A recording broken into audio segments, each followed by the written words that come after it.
नमस्कार विद्यार्थियों। आज हम कक्षा 12 की पूरक पाठ्य पुस्तक पीयूष प्रवाह का एक अध्याय पढ़ रहे हैं और इस अध्याय का नाम है मानस का हंस। और यह इसके अंदर बात की गई है तुलसीदास और रत्नावली के बारे में। इसके अंदर दो प्रमुख बातें हमने यहाँ पढ़ी।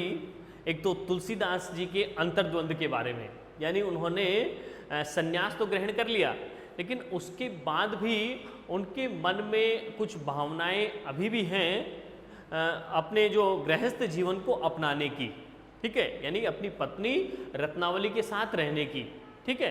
तो उनके मन में द्वंद्व चलता रहता है कि मैं संन्यास आश्रम को पूर्णतया ग्रहण करूं या गृहस्थ आश्रम में वापस चला जाऊं। तो ये अंतर्द्वंद चलता रहता है उनके पूरे जीवन में।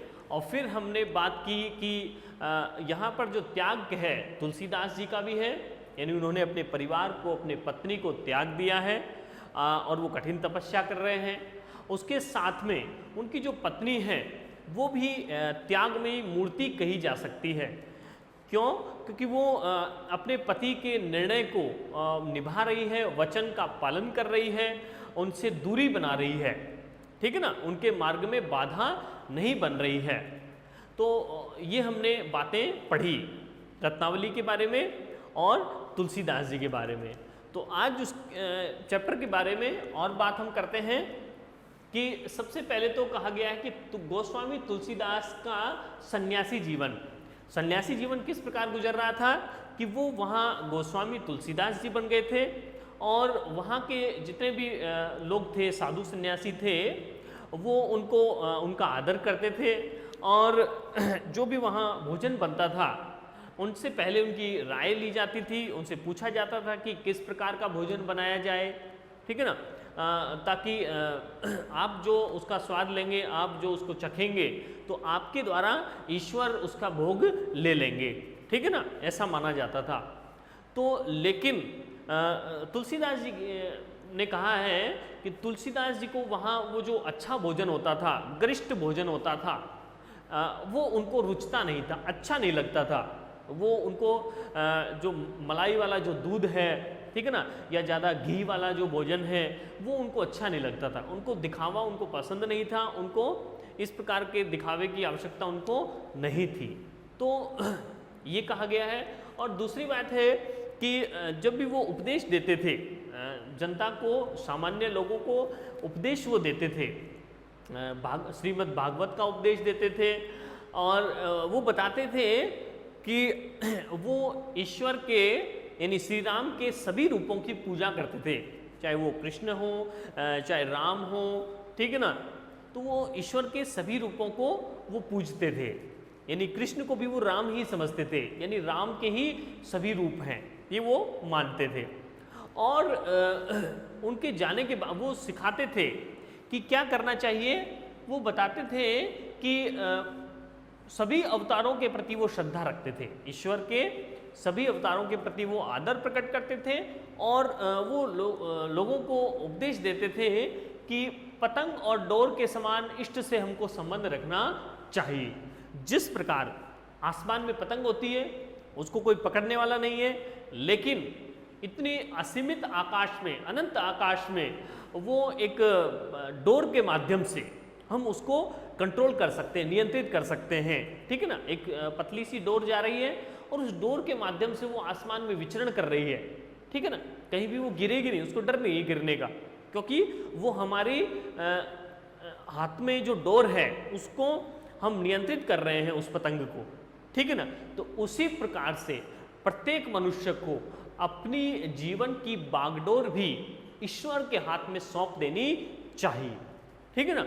कि मनुष्य को क्या करना चाहिए, अपने आप को क्या करना चाहिए, ईश्वर को समर्पित कर देना चाहिए कि मेरे जीवन की डोर आपके हाथ में है। जैसा आप जिधर भी, जिस दिशा में भी आप मुझे भेजोगे, छोड़ दोगे, वो वैसा ही मुझे स्वीकार है, ठीक है ना। तो इस प्रकार से हमको क्या करना चाहिए, जिस प्रकार पतंग रहती है, नियंत्रित रहती है, मनुष्य के नियंत्रण में रहती है डोर के माध्यम से, उसी प्रकार मनुष्य को भी किसके हाथ में रहना चाहिए? ईश्वर के हाथ में अपने जीवन की बागडोर को सौंप देना चाहिए, ईश्वर को समर्पित कर देना चाहिए अपना संपूर्ण जीवन। क्यों? क्योंकि हमारा कुछ भी नहीं है, वो ईश्वर का ही है, ठीक है ना। तो इस प्रकार से वो संदेश देते थे। तो सब लोग जब चले जाते थे, पूरा उपदेश जब हो जाता था, उसके बाद में जब एकांत में वो होते थे तो वो क्या करने लगते थे? कभी वो श्री राम से हाथ जोड़ते थे, ठीक है ना, वो उनके चरणों में गिर जाते थे, मूर्ति के चरणों में, और वो प्रार्थना करने लगते थे कि हे श्री राम, आप मुझे दर्शन क्यों नहीं दे रहे हैं? मुझे कभी कभी हनुमान जी तो दर्शन दे जाते हैं, आपके जो भक्त हैं वो तो मुझे कभी कभी दिख भी जाते हैं, लेकिन हे श्री राम, आपने अभी तक मुझे दर्शन नहीं दिया है। और उसके बाद में वो और भी कहने लगते हैं कि आप वो पूजा करते हैं, वो भक्ति करते हैं, और वो अपने जो असमंजस की स्थिति है उसको भी वो जाहिर करते हैं, ठीक है ना। वो बताते हैं कि संसार के जो लोग हैं, कुछ लोग मुझे साधु कहते हैं, परम पूज्य मानते हैं, और कुछ लोग मुझे कपटी कुचाली भी कहते हैं। तो ये दोनों विशेषताएं मेरे अंदर नहीं हो सकती है, ठीक है ना, ये कैसा संभव है? और वो कहते हैं कि आप, हे ईश्वर, आप मुझे दर्शन क्यों नहीं दे रहे हैं? क्या इसलिए नहीं दे रहे हैं कि क्या मैं रत्नावली से निठुराई बरत रहा हूँ? रत्नावली यानी अपनी पत्नी के प्रति मैं सख्त हो गया हूँ, ठीक है, उनके प्रति उन पत्नी का मैं ज़्यादा ध्यान नहीं दे रहा हूँ, इसलिए क्योंकि मैं पत्नी के प्रति निठुराई बरत रहा हूँ, तो शायद हे ईश्वर, आप भी मेरे प्रति निठुराई बरत रहे हैं, ठीक है ना। तो ये सब उनके मन में असमंजस चल रहा है। क्या है कि क्या मैं पूर्णतया इस संन्यास को ग्रहण करूं या फिर अपने वापस गृहस्थ जीवन में चला जाऊं? ये उनके मन में अंतर्द्वंद चलता रहता है। फिर उसी क्षण कौन आता है? उपदेश जब समाप्त हो जाता है तो वो ईश्वर से प्रार्थना कर लेते हैं, और उसके बाद में विक्रमपुर से राजा भगत का आगमन होता है। राजा भगत उनके मित्र हैं, और वहाँ राजा भगत के साथ में कौन आया है? रत्नावली भी आई गई है। कौन है रत्नावली? तुलसीदास की पत्नी है। तुलसीदास की पत्नी रत्नावली भी आ जाती है, ठीक है। और राजा भगत को देखकर तुलसीदास जी प्रसन्न हो जाते हैं, अरे वाह, बहुत दिनों से आए हो। लेकिन जैसे ही वो देखते हैं कि रत्नावली भी आ गई है, मेरी पत्नी भी आ गई है, जिसको मैं त्याग करके आया हूँ, छोड़ करके आया हूँ, ठीक है, तो वो उस पत्नी को देख के वो थोड़े क्रोधित हो जाते हैं, उदास हो जाते हैं। क्यों उदास हो जाते हैं? क्योंकि वो नहीं चाहते कि उस सन्यास के मार्ग में वो पत्नी भी बाधा बने, ठीक है ना, वो नहीं चाहते। तो इसलिए वो अपनी पत्नी से वो दूरी बनाना चाहते हैं, ठीक है ना। लेकिन जैसे ही वो चरण स्पर्श करती है रत्नावली, तो तुलसीदास जी प्रसन्न हो जाते हैं, ठीक है ना। उनको अच्छा फील होता है कि मेरी पत्नी से मेरी जो मुलाकात हुई है उससे उनको अच्छा भी फील होता है, ठीक है ना। तो ये अंतर्द्वंद उनके मन में चलता रहता है। कभी उनको अच्छा लगता है पत्नी का साथ में रहना, और कभी बुरा भी लगता है, वो चाहते हैं कि मैं इससे दूरी बनाऊं, ठीक है ना। तो इस प्रकार वो रत्नावली उस आश्रम में आ जाती है, और आश्रम में वो रहने लगती है। अलग ही ऊपर उनको रूम कमरा दिया जाता है, और उस कक्ष में उनको, मेहमानों के कक्ष में उसको ठहराया जाता है। और फिर वो क्या करती है, फेस टू फेस उनकी मुलाकात नहीं होती है। वापस रत्नावली का सामना अपने पति तुलसीदास से नहीं होता। वो वहीं रहते हैं आश्रम में, लेकिन वो अलग ही रहते हैं। लेकिन वो रत्नावली जो है, कभी वो भोजन बनाने में मदद करती है रसोइयों को, ठीक है ना, भोजन वो बनाती है। तो तुलसीदास जी उसको देखते तो नहीं है पत्नी को, लेकिन उस खाने में पत्नी के हाथ का स्वाद महसूस करते हैं कि हाँ, मेरी पत्नी का बनाया हुआ भोजन है ये, ठीक है ना। तो इस प्रकार से कभी वो मिलते नहीं हैं। लेकिन इसमें क्या कहा है कि टोडर, गंगाराम, राजा भगत और कैलाश कवि का आगमन, कवि का प्रयास। तो ये सभी जो लोग हैं टोडर हैं, टोडरमल, गंगाराम हैं, राजा भगत हैं, कैलाश कवि हैं, ये सभी क्या करते हैं, रत्नावली को अपने पति तुलसीदास से मिलाने का प्रयास करते हैं और वो चाहते हैं कि उनका जो सन्यास आश्रम है उसके साथ में गृहस्थ आश्रम भी चलता रहे, यानी वो सन्यासी भी बने रहें, ठीक है, साधु भी बने रहें, तपस्या भी करते रहें, साथ के साथ वो अपने परिवार के साथ में रहें, परिवार को भी साथ में रखें, जैसे अन्य गोस्वामी जी करते हैं, ठीक है। तो ये सभी लोग क्या करते हैं, उनको मिलाने का प्रयास करते हैं और क्या कहते हैं, ये सभी टोडर कहते हैं, गंगाराम कहते हैं कि हमारे घर पे आप आइए, हे तुलसीदास जी आप अपनी पत्नी के साथ हमारे घर पे आए, खाना खाएं, भोजन के लिए आए आप। तो कुल मिलाकर वो चाहते हैं कि दोनों का साथ बना रहे, तुलसीदास और उनकी पत्नी रत्नावली का, ठीक है। फिर उसके बाद में तुलसीदास जी का अंतर्द्वंद, फिर उनके मन में अंतर्द्वंद चलता रहता है, ठीक है। और वो क्या कहते हैं कि सेवक का धर्म तलवार के समान होता है, यानी मैं सेवक बन गया हूँ, सन्यासी साधु बन गया हूँ, राम का सेवक हूँ, मैं दास हूँ।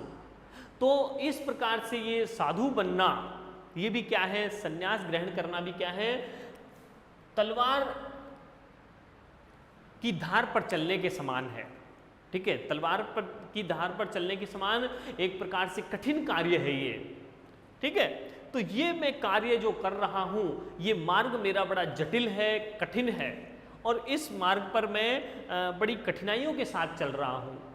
और वो कहते हैं तुलसीदास जी कि ये जो काम है वो कैसा है, जल की धार पर अपना पैर बिना भिगोए चलने के समान है, यानी कोई कौन कर सकता है ऐसा काम, कोई नहीं कर सकता।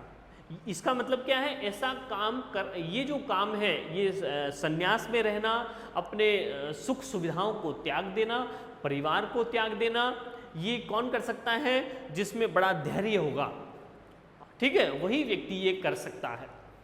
तो वो क्या कहते हैं कि ये जो सेवक का धर्म है तलवार की धार पर चलने के समान है, और जल की धारा पर बिना पैर भिगोए चलने के समान ये कार्य है, अर्थात ये सन्यास बड़ा ही जटिल और कठिन काम है।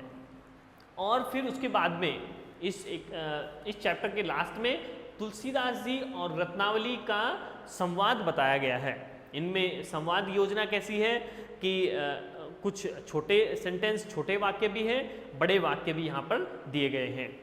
तो उन दोनों में लास्ट में बातचीत होती है और वो जाना चाहती है रत्नावली वहाँ से, आश्रम से अपने घर पर। तो वो कहती है कि मैं आपसे एक बार मिलना चाहती हूँ।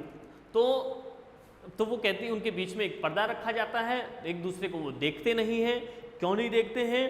कि वो नहीं चाहते हैं कि एक दूसरे के प्रति उनमें मोह उत्पन्न हो जाए, आकर्षण उत्पन्न हो जाए, फिर से वो एक दूसरे के प्रति आकर्षित हो जाएं और वो वापस से गृहस्थ आश्रम में चले जाएं, ऐसा वो नहीं चाहते। इसलिए बीच में पर्दा रहता है और वो बात करते हैं कि रत्नावली कहती है कि मैंने आपकी जो रामचरितमानस है, आपने जो रचना की है, जिस रामचरितमानस की उस पुस्तक को मैंने पढ़ा है, और वो जो रामचरितमानस है वो वाल्मीकि की रामायण से भी श्रेष्ठ रचना है।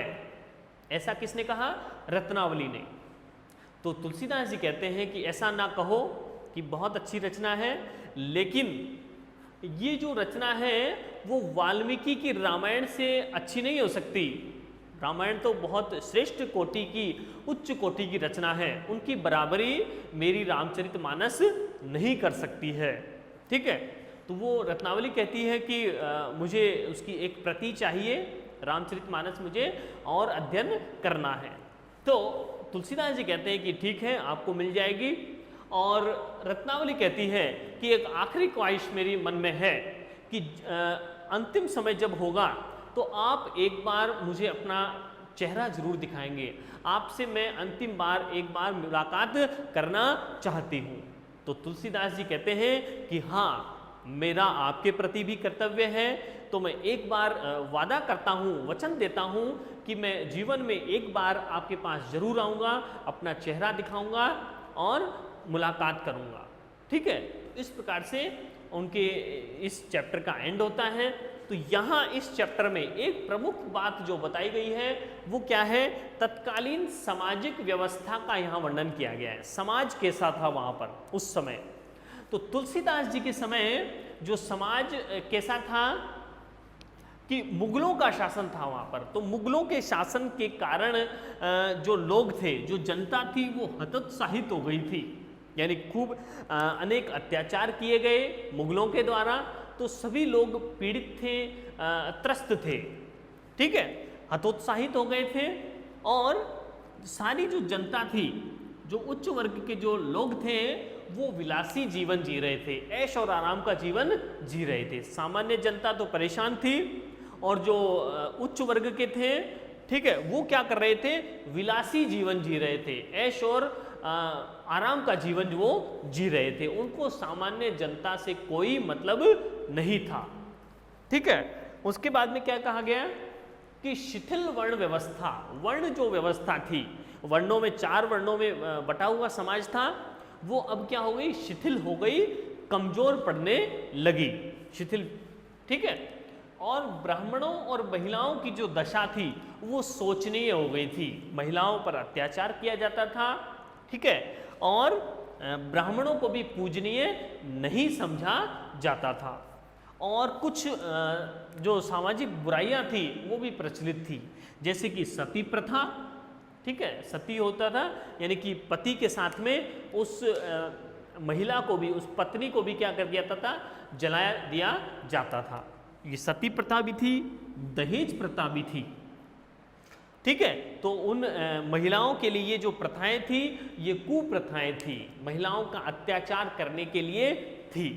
और बहुविवाह, जो शासक था वो बहुत सारे विवाह कर सकता था। तो इस प्रकार की ये जो सामाजिक बुराइयां भी उस समय प्रचलन में थी। तो हम कह सकते हैं उस समय का समाज, सामाजिक जो दशा थी वो बिल्कुल भी दयनीय थी, ये कह सकते हैं। महिलाओं की हालत खराब थी और समाज जो है, समाज के उच्च वर्ग वो विलासी जीवन जी रहे थे, ऐशो आराम का जीवन जी रहे थे, और सामान्य जो जनता है वो बिल्कुल पीड़ित हो गई थी, बेरोजगार हो गए थे सभी लोग। ठीक है, उनके पास कोई काम नहीं था, आजीविका का कोई साधन नहीं था। ठीक है, तो इस प्रकार से हमने उस समय के समाज के बारे में पढ़ा। ठीक है, तो इस प्रकार से हमने ये मानस के हंस में तुलसीदास और रत्नावली के बारे में बात की। धन्यवाद।